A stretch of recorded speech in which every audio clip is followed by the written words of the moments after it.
Hello guys. Random ज्ञान में आपका स्वागत है। आज हम बात करेंगे कि हम कैसे पता लगाएं कि हमारा डेस्कटॉप हैक है या नहीं। अक्सर लाइफ में ऐसी सिचुएशंस आती है जब हम कोई ऐसी साइट में चले जाते हैं जहां हमें नहीं जाना चाहिए, या कुछ हम ऐसा डेटा डाउनलोड कर लेते हैं जिसकी वजह से कुछ मालवेयर या कुछ रैंसमवेयर या कुछ वायरसेस हमारे सिस्टम में आ जाएं। उससे होता क्या है, कुछ आपके इंपॉर्टेंट डॉक्यूमेंट्स को एक्सट्रैक्ट करके हैकर को प्रोवाइड कर सकते हैं, जिससे कि वो आपके सिस्टम का, आपके डेटा का गलत फ़ायदा उठा सकता है। तो आज हम इस वीडियो में बात करेंगे कि कैसे हमें पता लगे कि हमारा सिस्टम क्या किसी ने हैक कर दिया है। क्या कोई वायरस हमारे सिस्टम में आ चुका है जो हमारा डेटा किसी और को कम्युनिकेट कर रहा है। चलिए आगे बढ़ते हैं। वीडियो अच्छी लगे तो लाइक ज़रूर करिएगा, सब्सक्राइब ज़रूर करिएगा, नीचे बेल आइकन में क्लिक कीजिएगा ताकि कोई नई वीडियो अगर मैं रिलीज़ करूँ तो आपके पास वो सबसे पहले पहुँचे। तो चलिए बात करते हैं कि हम कैसे पता लगाएं। देखिए, बहुत सिंपल से 4 तरीके होते हैं। ये बेसिक तरीके हैं, कोई भी इनको यूज़ कर सकता है। सबसे पहला तरीका है कि आप अपना टास्क मैनेजर चेक करें। आप अपने टास्क मैनेजर को कैसे एक्सेस कर सकते हैं? कंट्रोल ऑल्ट और डिलीट दबाइए और टास्क मैनेजर ओपन करिए। टास्क मैनेजर में आपको देखना है कि आपका जो सीपीयू है उसका यूजेस कितना परसेंट चल रहा है। जैसे कि आप देख सकते हैं अभी मेरा सीपीयू का यूजेस 29 से 30% के बीच में है। बट मेजरली जो ये परसेंट यूज़ हो रहा है ये बैंडी कैम में यूज़ हो रहा है, जिसके थ्रू मैं अपनी स्क्रीन रिकॉर्ड कर रहा हूँ। तो मोस्टली अगर आपका सिस्टम वायरस फ्री है या किसी ने हैक नहीं किया हुआ है तो ये 15 से 16% तक का रहेगा। अगर ये 15 से 16% तक का चल रहा है तो आप निश्चिंत हो सकते हैं कि आपका सिस्टम सही वर्क कर रहा है। मेजर प्रॉब्लम क्या होती है, जब भी कोई आपको हैक करे या कोई आपके सिस्टम से कोई डेटा इन्फॉर्मेशन निकाले तो आपका सिस्टम हैंग करने लगता है, मेमोरी ज़्यादा यूज़ होने लगती है।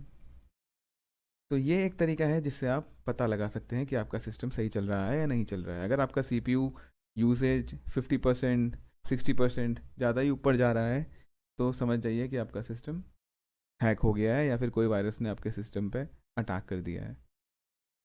अब चलते हैं सेकंड ऑप्शन पे। सेकंड ऑप्शन इससे भी ज़्यादा सिंपल है। हम सबके सिस्टम में कोई ना कोई एंटीवायरस इंस्टॉल्ड होता ही है। अगर आपके पास मैकेफी है, एवास्ट एंटीवायरस है तो बहुत अच्छा है। आप उस एंटीवायरस को डायरेक्टली चेक कर सकते हैं कि उसने कोई मालवेयर या वायरस तो डिटेक्ट नहीं किया हुआ है। अगर उसने कोई वो डिटेक्ट किया होगा तो वो उसे ऑटोमेटिकली स्टॉप कर देगा। अगर आपके सिस्टम पे एंटीवायरस नहीं है तब क्या करें?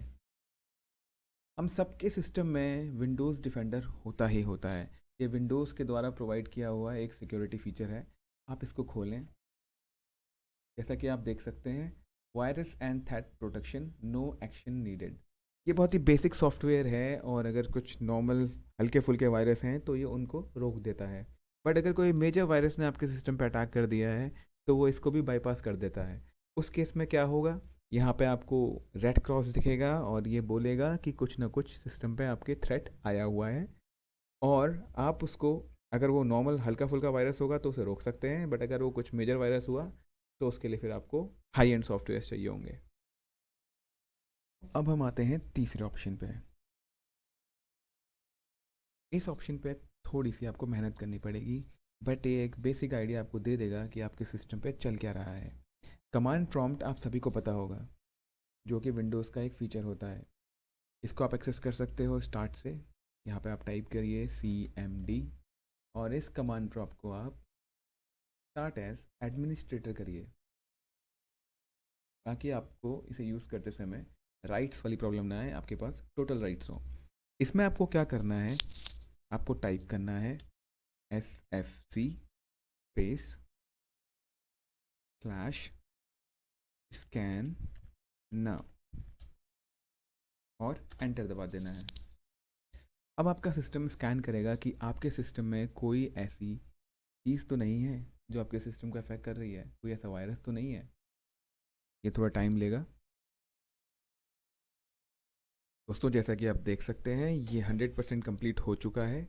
और आप यहाँ पे देखेंगे Windows resource protection did not find any integrity violations. That means कि अभी आपके सिस्टम में कोई भी वायरस या रैंसमवेयर ने अटैक नहीं किया हुआ है। तो ये तो था दोस्तों तीसरा तरीका। अब हम चलते हैं चौथे तरीके की तरफ। चौथा तरीका भी CMD से ही रिलेटेड है। यही विंडो आपको खोले रखनी है और इसमें टाइप करना है SYSTEM system.ini और उसके बाद आपको दबा देना है एंटर। जैसे ही आप system.ini टाइप करके एंटर दबाएंगे तो आपके पास एक नोटपैड की फाइल आएगी। आप इसमें देख सकते हैं ये वाली जो चीज़ है इसमें हमें ध्यान देना है। अभी आप देखेंगे ड्राइवर्स के नीचे सिर्फ 2 ड्राइवर हैं, wave equals to mmdrv.dll and timer equals to timer.drv। ये 2 बेसिक फाइल्स हैं जो इसमें आपको प्रेजेंट मिलेंगी जब आपका सिस्टम बिल्कुल हेल्दी है। बट अगर आपका सिस्टम में कोई वायरस ने अटैक किया है या कोई हैकर किसी वायरस के थ्रू आपका डेटा आपके सिस्टम से एक्सट्रैक्ट कर रहा है तो आप देख पाएंगे कि यहाँ पे बहुत से ड्राइवर्स के नाम आपको दिखाई देंगे। तो जब कभी भी system.ini में नोटपैड फाइल में आपको ड्राइवर्स के अंदर बहुत सारे अनवांटेड ड्राइवर्स दिखें तो समझ जाइए कि कुछ ना कुछ आपके सिस्टम के साथ गड़बड़ हो रही है। तो दोस्तों ये थे 4 बेसिक तरीके पता लगाने के लिए कि कहीं आपका सिस्टम हैक तो नहीं हुआ है या कोई वायरस ने आपके सिस्टम को अफेक्ट तो नहीं कर दिया है। हालांकि कुछ वायरसेस होते हैं जो थोड़े स्ट्रॉन्ग होते हैं और इन 4 बेसिक स्टेप्स की नज़रों में नहीं आ पाते। उनके लिए कुछ हाई एंड सॉफ्टवेयर्स हमें चाहिए, कुछ हाई एंड एंटीवायरसेस हमें चाहिए जो पता लगा सके कि हमारे सिस्टम में क्या प्रॉब्लम हो रही है। हालांकि एक बेसिक आइडिया आपको मिल जाएगा जब भी आपको लगे कि आपका सिस्टम थोड़ा एबनॉर्मल बिहेव कर रहा है तो ये 4 बेसिक स्टेप्स को फॉलो कीजिए और उससे आपको एक बेसिक आइडिया आ जाएगा कि आपके सिस्टम के साथ चल क्या रहा है। आशा करता हूँ आपको ये वीडियो पसंद आई होगी। अगर आपको इसकी डिटेल्ड वीडियो चाहिए, आपको डिटेल में जानना है कि और क्या तरीके हैं तो कमेंट सेक्शन में मुझे बताइए, मैं एक डिटेल्ड वीडियो इसकी ज़रूर बनाऊंगा। तब तक के लिए शुक्रिया। बेल आइकन दबाएं और सब्सक्राइब करें ताकि दूसरी वीडियो सबसे पहले आप लोगों के पास पहुंचे। Thank you guys, bye bye, take care.